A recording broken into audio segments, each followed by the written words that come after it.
Bonjour à tous et à toutes et bienvenue sur cette vidéo où on vous explique comment jouer un tour de jeu à The Loop, encore un coup du Dr Foo, édité par Catch Up Games et distribué par BlackRock Games. Un jeu coopératif assez dur et relevé, mais vraiment savoureux, qui sera au prix de 39,90 € et qui se joue de 1 à 4 personnes. Le but est très simple, il suffit d'empêcher le Dr Foo, matérialisé par cette machine, de détruire l'univers en essayant d'en prendre le contrôle. Car en fait, il essaye de dominer les différentes époques de l'espace-temps, que ce soit les premiers âges, le Moyen-Âge, la Renaissance, l'ère de l'industrie, l'ère de la mondialisation, l'ère des machines et l'ère de la fin des temps, en envoyant des clones de lui-même essayer de prendre le contrôle de tout ça. Cela amènera la perte de notre espace-temps et de notre univers, chose contre laquelle se bat l'agence, dont vous faites partie. Avec votre tuile personnage qui vous détaille qui vous êtes et ce que vous pouvez faire. Nous avons plusieurs modes de jeu présentés dans The Loop. Ici, nous vous montrerons uniquement le mode sabotage, qui consiste au premier mode de jeu, sachant que chaque mode de jeu a plusieurs niveaux de difficulté, histoire d'agrémenter vos parties pour un très long moment. Et croyez-moi, je vous conseille de commencer par le mode sabotage, au mode facile, puisque c'est assez difficile comme ça. Donc en fait, il faut accepter de faire une première partie, se faire carrément bousculer par le jeu pour apprendre les règles. Et après, envoyer une sacrée mandale au Dr Foo. On note particulièrement une direction artistique et des illustrations et des visuels de toute beauté, et un ton assez piquant, assez sympa à lire dans les différentes notices du jeu. Alors, ne vous faites pas peur en regardant la notice du jeu, car il y a plusieurs livres. Cela peut sembler très fourni, mais elle est d'une limpidité assez claire. Il n'y a pas de problème, il y a juste plein d'encarts, plein d'exemples. Vous serez guidé pas à chaque moment d'une partie de The Loop. Donc, comment est-ce qu'on joue? On va avoir 21 tours pour gagner la partie, car le Dr Foo dévoilera une carte par tour et par personne. Il y a 7 cartes dans son deck qui indiquent chacune où il déploiera des clones. Une fois les 7 cartes de son deck jouées, il passera à la phase 2 qui permettra au Dr Foo de se déployer de manière plus forte, et ensuite à la phase 3, et c'est lorsqu'il dépassera ce stade, donc quand il aura joué 21 tours, que la partie se terminera. Cela peut aussi arriver par l'arrivée de Vortex, mais je vous expliquerai ça en cours de vidéo. Nous avons des cartes de notre côté qui sont présentées comme ceci. Nous avons tous et toutes un deck de base de 6 cartes, et nous avons 3 cartes en main, enfin, posées sur la table, à chaque tour, qui vont nous permettre de détruire des clones, de détruire les plans du Dr Foo, de se déplacer et essayer de retarder l'arrivée de Vortex. Alors, ici nous avons placé le jeu en mode sabotage, comme je vous le disais, avec le niveau de difficulté le plus basique, et le jeu est déjà prêt à jouer. Il y a déjà des jetons failles qui ont été lancés par la machine, et nos personnages se sont placés à leurs époques respectives. Nous avons un personnage pour chaque époque, excepté les ères de la machine de la fin du monde et du Moyen-Âge. Si vous êtes le personnage bleu, vous commencez sur la case bleue simplement. Ah, et petite précision, au début d'un tour, chose que j'ai oublié, on dévoile toujours une carte artefact qui va améliorer nos decks. Je la place forcément dans la zone correspondante en termes de couleur, donc ici dans la Renaissance. Un tour de jeu est relativement simple et cadencé toujours de la même façon. Tout d'abord, vous allez devoir piocher dans le sac à clones, qui est ce petit sachet orange. Selon le niveau du Dr Foo, niveau 1, 2 ou 3, vous allez piocher un nombre de clones équivalent. Donc ici, 1. Vous avez 2 côtés sur chaque tuile. Vous avez un côté verso qui va vous indiquer sur quelle case poser le Dr Foo. Et devant, vous avez, dans le monocle du Dr Foo, l'indication de la case qui est sa faiblesse, qui va permettre de le tuer, en fait, ce clone. Vous verrez plus tard comment cela se passe. Donc vous révélez ce clone-là, vous le placez, et ensuite, vous déployez le mouvement de la machine infernale du Dr Foo. Donc vous allez piocher une carte comme ceci, elle va indiquer à chaque fois la même chose, l'ère dans laquelle se déplace la machine, donc avec le Dr Foo sur cette face-là, avec le toboggan du milieu pointé vers cette époque, les deux autres étant adjacentes, et vous allez piocher un nombre de cubes failles équivalent à 2, plus le nombre de clones présents dans cette époque. Ici, il y en a un, nous lancerons donc 3 cubes. Vous allez les lancer dans cette machine, et chaque cube arrivant dans chaque époque arrive dans la zone de faille. Tout va bien pour l'instant, il ne faut surtout pas qu'il y ait un 4e cube qui vienne se placer, un peu à la façon de Pandemic avec les éclosions, si vous connaissez ce jeu.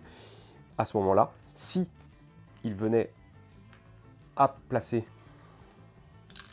un 4e cube, la tuile serait détruite et remplacée par un vortex. Les cubes de faille étant alors remplacés. À tout moment de la partie, si un quatrième vortex venait à être placé, sachant que vous n'en avez que 3, cela indique la fin de la partie. Et si on venait à placer un deuxième vortex, car il y aurait 4 cubes faille à nouveau sur cette zone-là, la partie prendrait fin immédiatement. Ensuite, vous pouvez faire votre action. Ou tout du moins vos actions, car vous pouvez en faire autant que vous voulez. Vous allez avoir une répartition dans votre deck de base des types de cartes. C'est très important car cela permettra de déclencher la mécanique de loop. Mais là, j'y viendrai un peu plus tard. Donc vous avez les étoiles, les traits, les spirales et les trous noirs. Le loop excluant les cartes du type trou noir. Donc, vous avez autant d'actions que possible. Par exemple, ici, j'ai intervertissé votre agent avec un clone adjacent. Alors par exemple, on va vous montrer une mécanique de jeu bien particulière. Mettons que ce clone-là soit ici, histoire de vous expliquer comment cela passe, parce que chaque clone présent sur une zone augmente la dangerosité du jeu.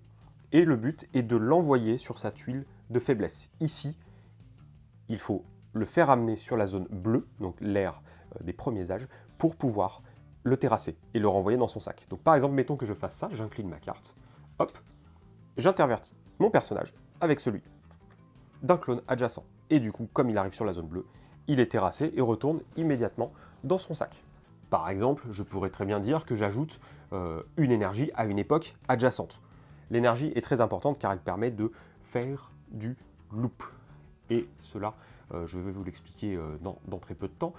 Ici, cela indique que vous pouvez placer un cube énergie à votre époque, donc comme ceci, et vous déplacer d'une époque. Donc en fait, quand on se déplace, c'est toujours à côté. Alors, on ne peut pas faire n'importe quoi, excepté pour le pouvoir spécial de ce personnage, qui s'il est utilisé, permet de le faire. Donc je pourrais très bien dire que je me déplace, mais je pourrais aussi choisir de faire un loop.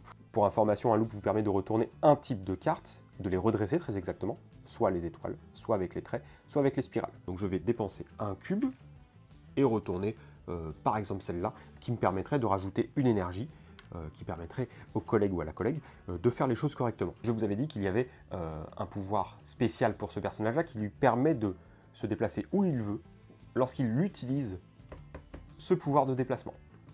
Vous le mettez simplement sur la tuile côté verso pour indiquer ça.